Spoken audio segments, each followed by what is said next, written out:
आज का टॉपिक है सेल सिग्नलिंग, और ये सेल सिग्नलिंग किस पाथवे के द्वारा करता है ये सब हम देखेंगे, लेकिन आज हम बात करेंगे CAMP पाथवे की। तो हम इन सब को जानने से पहले सबसे बेसिक चीजें जान लेते हैं, जैसे कि इन बेसिक चीजों में सबसे पहले आता है क्या, आता है GPCR। क्या आता है? GPCR। GPCR का फुल फॉर्म क्या है? जी प्रोटीन कपल्ड रिसेप्टर, जी प्रोटीन कपल रिसेप्टर। और ये जो जी प्रोटीन होता है वो क्या है? Single polypeptide chain, single polypeptide chain and serpentine in nature, and serpentine in nature.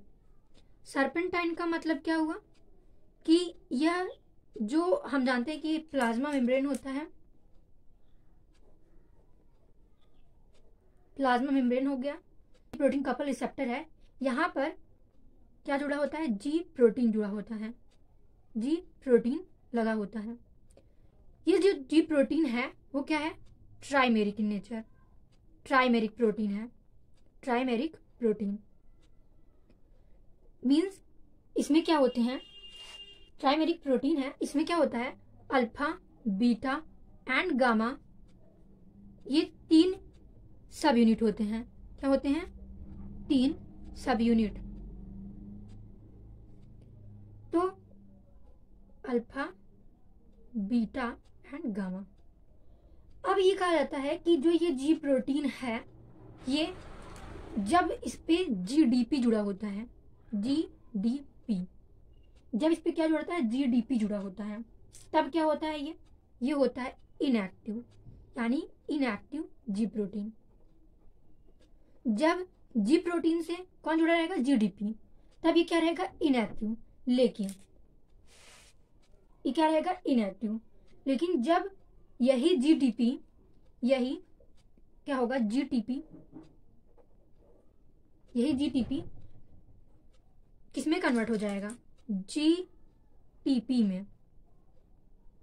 तब क्या होगा? तब जो ये अल्फा, बीटा और गामा है, ये टूट जाएंगे और यहाँ पे हो जाएगा अल्फा और बीटा और गामा अलग हो जाएंगे एक साथ, ऐसे। यानी ये बन गया मोनोमेरिक फॉर्म, मोनोमेरिक फॉर्म, ये बन गया मोनोमेरिक फॉर्म, और ये हो गया डाइमेरिक फॉर्म। और अब ये जो ये वाला केस है वो क्या है? एक्टिव स्टेज है। वो क्या है? एक्टिव जी प्रोटीन। अब यही एक्टिव प्रोटीन ही क्या कराता है? CMP पाथवे में भाग लेता है। तो ये जो GDP है वो GTP में कन्वर्ट कैसे होता है? ये जो GDP है वो GTP में कैसे कन्वर्ट होता है? उसके लिए होता है एक फैक्टर जिसका नाम क्या है? GEF, यानी कि GTPase एक्सचेंजिंग फैक्टर। वही क्या करता है? GDP को GTP में कन्वर्ट करता है। अब ये सब समझने के बाद अब हम कहाँ पे आएंगे कि अब CAMP पाथवे स्टार्ट करते हैं। ये हमारा बेसिक CAMP पाथवे। तो CAMP पाथवे में सबसे पहले कुछ इसमें भी जान लेते हैं। जो ये CAMP है वो कहाँ से डिराइव्ड है? Derived from ATP। कहाँ से डिराइव्ड है? ATP से डिराइव्ड है। और ये बनता कैसे है? इसकी ये कहाँ से बनता है? सिंथेसिस कैसे होती है इसकी सिंथेसिस होती है जब ATP कन्वर्ट हो जाता है किसमें? CAMP में। किसमें? CM, मतलब ATP कन्वर्ट होता है किसमें? CAMP में। लेकिन अब ATP CMP में कन्वर्ट कैसे होता है? इसके लिए एक एंजाइम चाहिए होता है, और उस एंजाइम का नाम क्या है?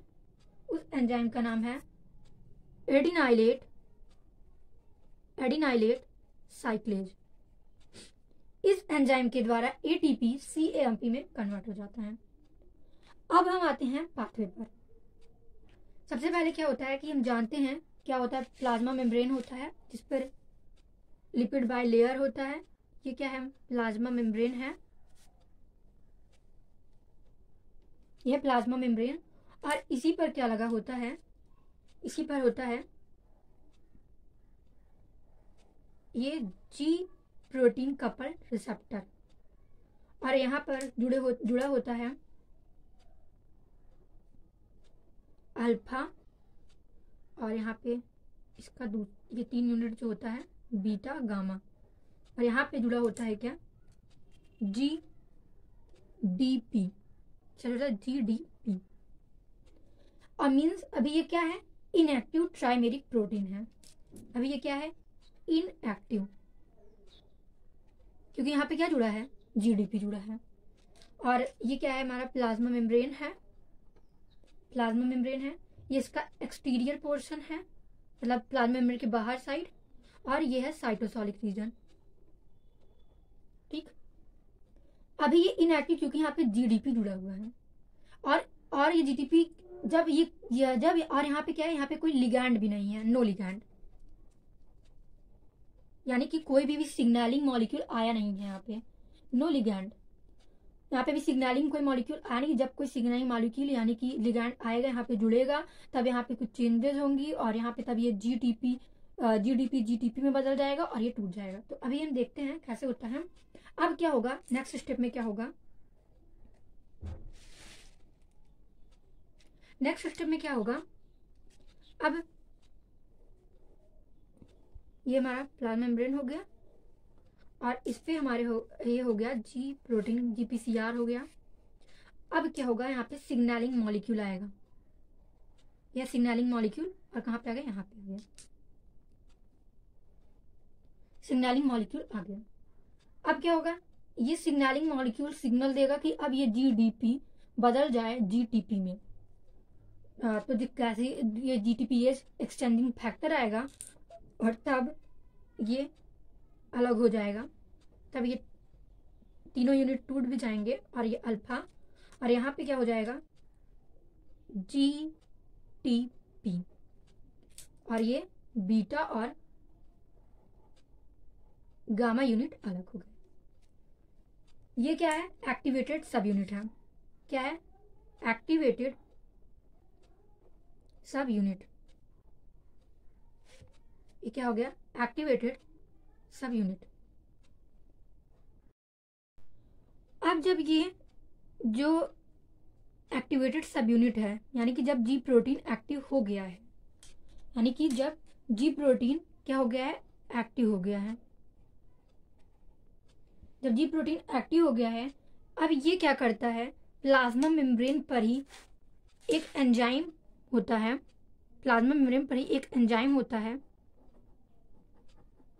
जिसका नाम क्या है? एडिनाइलेट साइक्लेज। एडिनाइलेट साइक्लेज। ये जो एक्टिवेटेड सब यूनिट है वो करता क्या है? ये इसको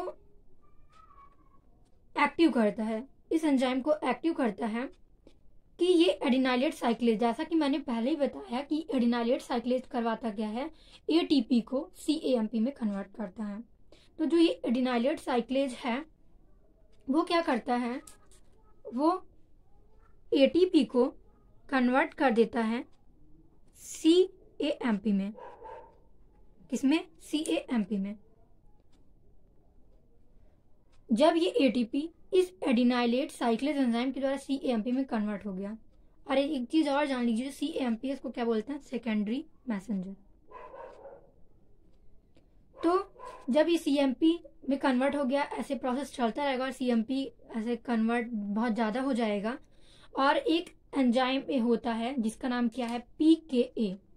कौन सा एंजाइम? पीकेए, जिसका फुल नेम है protein kinase A. Protein kinase A. इसको ये जो प्रोटीन काइनेज ए है, इसको क्या होता है? इसको बहुत ज्यादा जरूरत होती है किसकी? सीएएमपी की। इसकी सीएएमपी की, ताकि ये अपना परफॉर्मेंस दे सके, यानी कि अपने कार्य को करने के लिए इसको CAMP की बहुत ज़्यादा आवश्यकता होती है। तो अब यानी कि CAMP मिल गया तो अब ये क्या हो जाएगा, अपना कार्य कर सकता है। ये क्या करता है, फास्फोराइलेशन कराता है। और एक चीज़ और कि अब हम ये फास्फोराइलेशन कराता है, ये जो प्रोटीन काइनेज ए है जो CAMP डिपेंडेंट है, इसको अपना कार्य करने के लिए CAMP की आवश्यकता कैसे होती है वो भी हम देख लेते हैं। इसके पास क्या होता है, 4 यूनिट हैं, जिसमें से 2 क्या हैं, 4 यूनिट होती हैं, जिनमें से 2 रेगुलेटरी यूनिट हैं और 2 कौन सी हैं, कैटालिटिक यूनिट हैं। 2 रेगुलेटरी यूनिट हैं और 2 कैटालिटिक यूनिट हैं। और हम यहाँ पे लिख दें, रेगुलेटरी सब यूनिट, रेगुलेटरी सब यूनिट और कैटालिटिक सब यूनिट। तो ये जो रेगुलेटरी सब यूनिट है, ये जब तक इस कैटालिटिक सब यूनिट के साथ जुड़ा रहेगा तब तक ये काम नहीं कर सकती हैं। और इसके लिए क्या होता है, यहाँ पे जो रेगुलेटरी सब यूनिट होता है, एक रेगुलेटरी यूनिट पर क्या होते हैं, 2 रिसेप्टर लगे होते हैं। यानी कि अगर 2 रेगुलेटरी यूनिट है तो यहाँ पे 4 रिसेप्टर हैं। अब इस रेगुलेटरी सब यूनिट पर ये जो CAMP मॉलिक्यूल हैं, ये आकर क्या करेंगे, जुड़ जाएंगे। ये जो रेगुलेटरी में यूनिट पे जो रिसेप्टर्स हैं उस पर CAMP मॉलिक्यूल आकर जुड़ जाएंगे। और जिसके कारण अब क्या होगा, अब ये रेगुलेटरी सब यूनिट और कैटालिटिक सब यूनिट ये क्या हो जाएंगे, अलग अलग हो जाएंगे। ये क्या हो गई, रेगुलेटरी सब यूनिट, और ये हो गई कैटालिटिक सब यूनिट। ये क्या हो गई, अलग अलग हो गई, यानी अब ये क्या करेंगी, काम कर सकती हैं। अब इसके बाद क्या होता है कि जानते हैं, न्यूक्लियस है ये हमारा, मान लीजिए ये न्यूक्लियस का मेम्ब्रेन है यहाँ पर। और अब क्या होता है, ये कैटालिटिक जो सब यूनिट है इसकी प्रोटीन काइनेज ए की, ये क्या करेगी, ये चली जाएगी न्यूक्लियस में और वहां पर क्या करेंगी, ये न्यूक्लियस में चली जाएंगी, न्यूक्लियस में चली जाएंगी। और फिर क्या होगा, वहां पे होता है क्रिब। और क्रिब का फुल फॉर्म क्या होता है ये भी जान लेते हैं, CAMP रिस्पॉन्स। क्रिब का फुल फॉर्म क्या है, CAMP response element binding protein, response element binding protein. और ये क्रिब क्या होती हैं, पहले इनएक्टिव होती हैं। ये क्या होती हैं, पहले क्या होती हैं, ये इनएक्टिव होती हैं, ये इनएक्टिव होती हैं। लेकिन ये जो कैटालिटिक सब यूनिट है किसका, ये जो कैटालिटिक सब यूनिट है, ये जो कैटालिटिक सब यूनिट है वो क्या करता है, ये है किसका, प्रोटीन काइनेज ए का। ये क्या करती है, फास्फोराइलेशन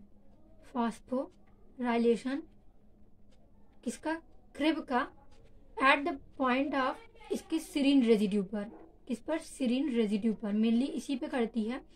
और जिसके कारण ये जो क्रिब है वो क्या हो जाता है, ये क्रिब एक्टिव हो जाता है, ये क्रिब एक्टिव हो जाता है। उसके बाद क्या करता है, अपना फंक्शन परफॉर्म करता है। पहले ट्रांसक्रिप्शन करेगा, पहले ट्रांसक्रिप्शन करता है, उसके बाद क्या होता है, ट्रांसलेशन करता है। यानी कि ये जो क्रिब है वो एक्टिव किसके कारण होगा, CAMP मॉलिक्यूल के कारण। कैसे, सबसे पहले CAMP molecule protein kinase A को एक्टिव करेगा, उसके बाद वो प्रोटीन काइनेज ए फास्फोराइलेशन करेगा सीरीन रेजिड्यू इसके स्क्रैब के, और उसके कारण क्या होगा, ये स्क्रैब एक्टिव हो जाए, इनएक्टिव पार्ट्स एक्टिव हो जाए।